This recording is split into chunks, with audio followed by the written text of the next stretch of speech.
Welcome back, dear children. I'm Mrs. Snehal More, and today we are going to learn Chapter 1 of Civics on Equality, Part 2. Part 1 we have already learnt in the last session. Let's quickly revise what all points we studied in the last session. I hope you remember the story of Kanta. Okay, the kinds of equality, recognizing dignity, equality in Indian democracy. These are all points we studied in the last session. Now, what are we going to learn today? Let's see. Equality in Indian democracy. How is equality in Indian democracy maintained? By the 2 points, through laws and through government programs. Through laws we have learnt in the last session. Now today in this session we are going to learn how the equality in Indian democracy is maintained through the government programs and schemes. And one of the example is midday meal scheme. Now let's learn midday meal scheme in detail. Okay. Now midday meal scheme. What is midday meal scheme? It is a government program to ensure equality. It is a government program to ensure equality. And how is it possible? Under this program, free cooked lunch is being provided to the children in all government elementary school. What is midday meal scheme? In this scheme, free cooked lunch is provided to all the children in the government elementary school. That means lunch is being provided in free of cost in all the government schools, not in the private schools, government school. Now let's study the history of midday meal scheme. See here, I have given you, see the pictures, how the children are sitting together and having their midday meal. Can you observe here, dear children? See how children are sitting together and having their food. So, and this is Madhyana Bhojan Yojana, midday meal scheme's logo. Okay, now next, let's see, we were learning about the history of midday meal scheme, how this meal scheme emerged in India. Midday meal scheme was started in the state of Tamil Nadu. It was started in the state of Tamil Nadu. In 2001, the Supreme Court asked as all the states of government to begin this program in their respective states. What happened? It started in Tamil Nadu, and in 2001, the Supreme Court ordered all the states of governments to begin the program in their respective, in their own states. Okay, this program had many positive impacts. Now, when the program was started, it had a lot of positive impacts. Now, let us study them. What all positive impacts have?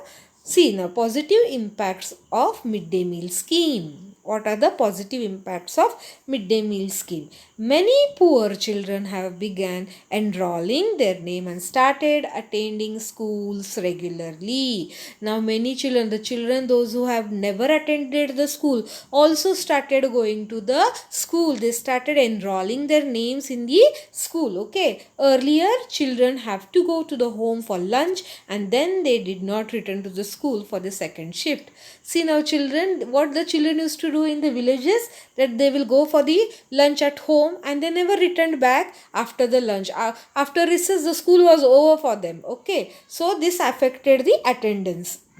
But due to the implementation of midday meal scheme, the attendance improved. Earlier, the mothers had to interrupt the work to feed their children.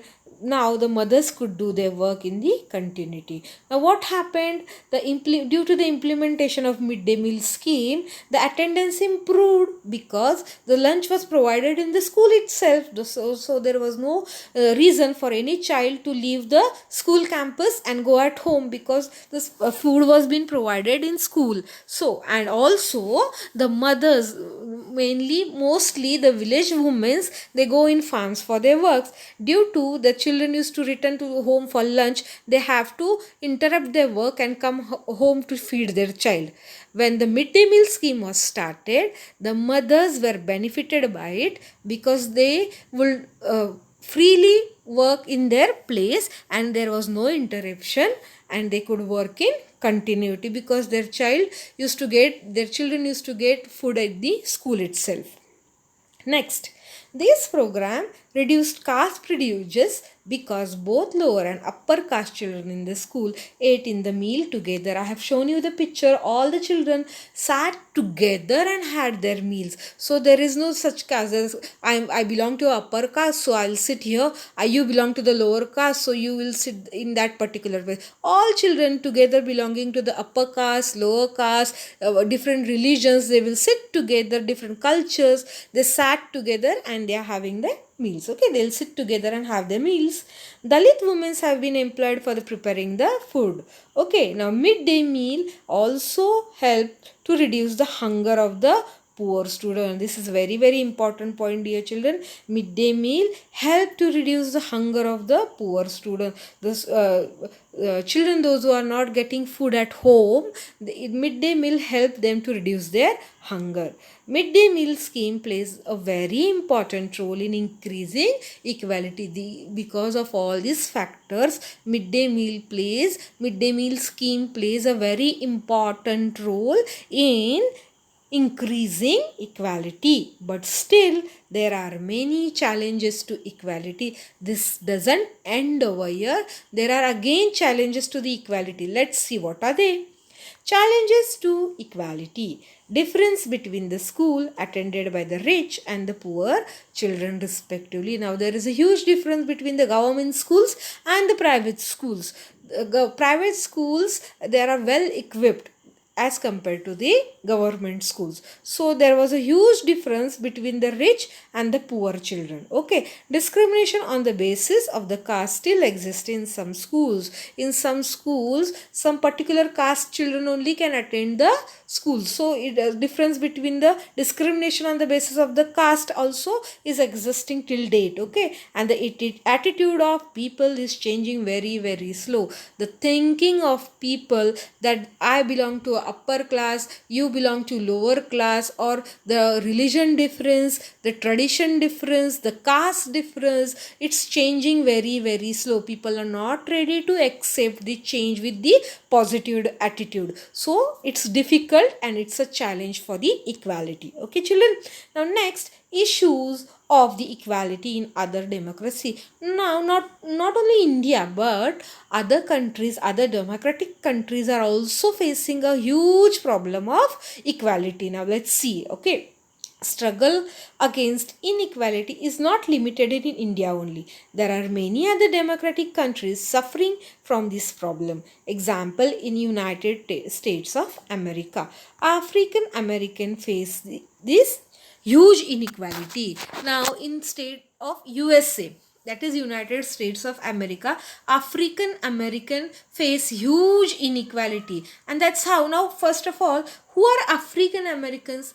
African American means the Africa is a poor country where there were many poor peoples were being brought from Africa to America as slaves. They were working in fields, they were working at their houses as slaves. So what happened? Eventually when the time passed, these people, when their children and children's, they were having their children, at that time there was a huge difference. The Americans never treated African people as the citizens of America. Okay, they were always thinking them as inferior. So there was a huge civil right movement. We will study about it afterwards. I hope you understood who are African Americans. These are the people, those were brought from Africa, but later on these people, they had generations and generations in America, but American people never assumed them as of their own status. Okay, they always said that we are white peoples and you are black ones and you are inferior to us. I hope you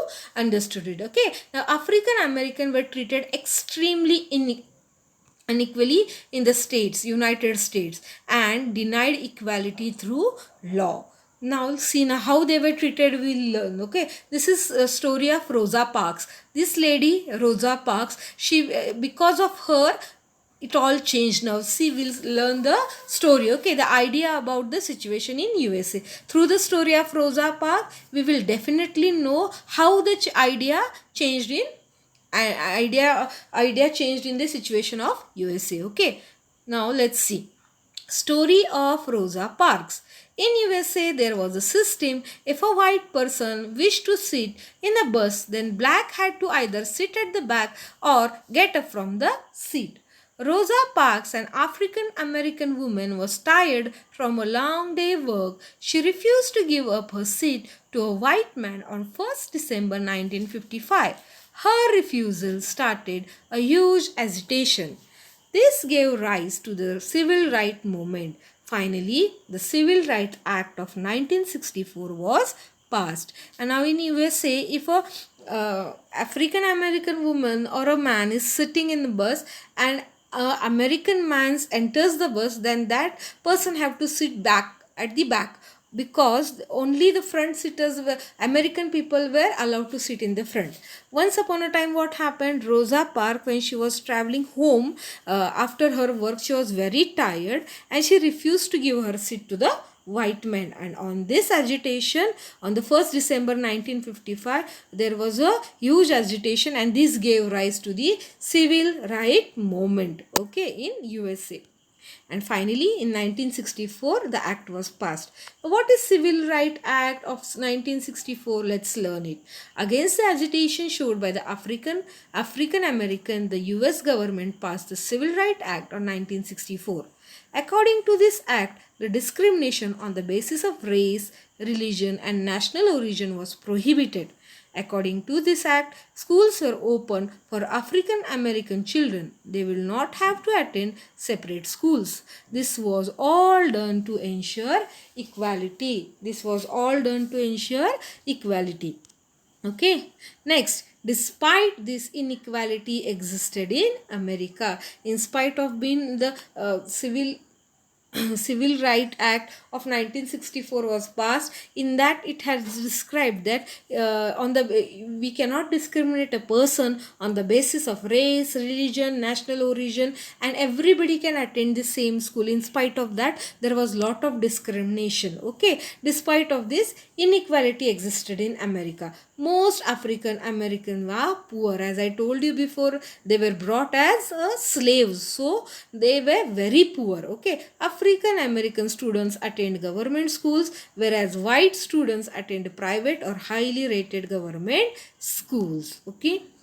Now what is a challenge to democracy? No country can be described as a completely democratic. Okay, individuals try to expand the idea of democracy and push for a greater recognition for the equality on various issues. Means struggle is for the recognition of all the persons as equal and for the dignity to be maintained.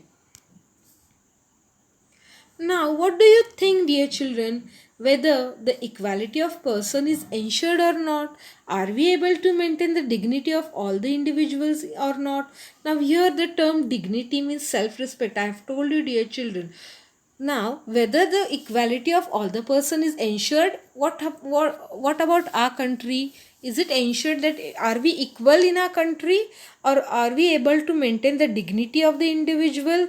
You have to answer this question in your own words and write it in your notebook. Now the chapter is over. I hope you have understood the points which we have discussed, and in the next session, I'll discuss the question answers.